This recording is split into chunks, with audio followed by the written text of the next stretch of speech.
Ang puso ko po ay nag-uumapaw sa araw na ito. Bagamat may mga pagkakataon na naundot yung aming redaction, eto na. So, congratulations po sa ating lahat, mga kuya and ate. So, mga ate at kuya, again, would like to congratulate you again and may your journey as Sergeant of people with growth, achievement, and endless opportunity. Fly high, and may your wings of unity, purpose, and excellence carry you towards and may purpose future. So, mabuhay na kayo!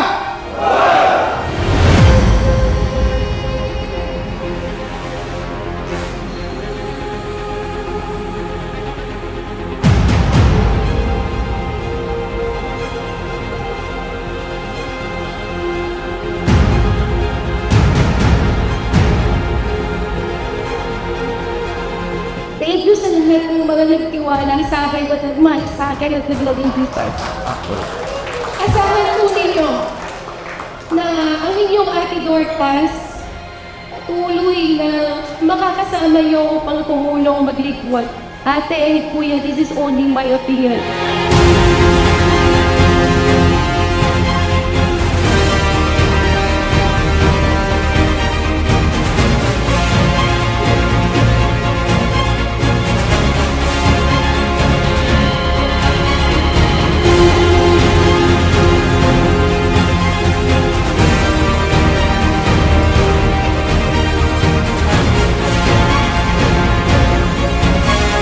By this chapter, John, which has just been taught, the final cloud is now duly affiliated to the Fraternal Order of Eagles, Philippine Eagles, incorporated for Eagle Year 2025-2026.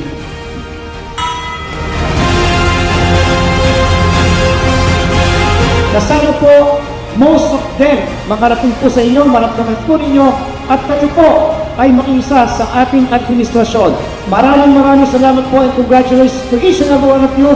Mabuhay na kami! Mabuhay na kami!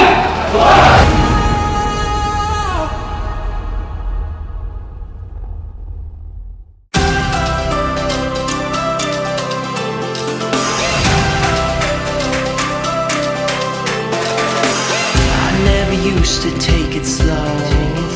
Now I feel the air and take the I felt how brothers united together for a cause, for this love of country.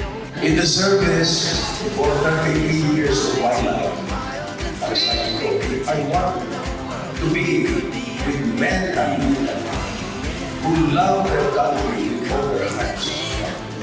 The Eagles, the Eagles.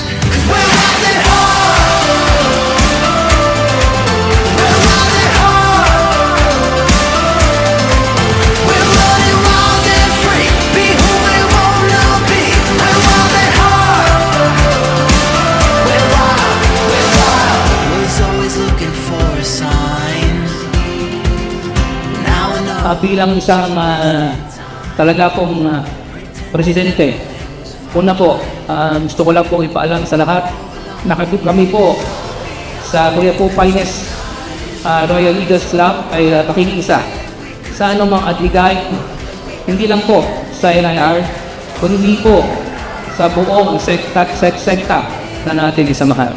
Wala pong iba kundi ang Philippine Eagles.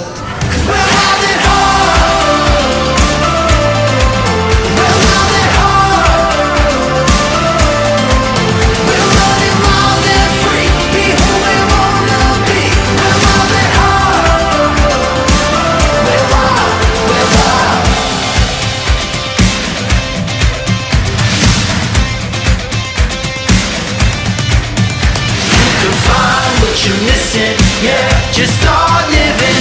Let's make a new beginning. And This is just the beginning of your journey. When you touch your 5 eyes, or when you were just an aspirant, you were just knocking at the door of the Philippine Eagles.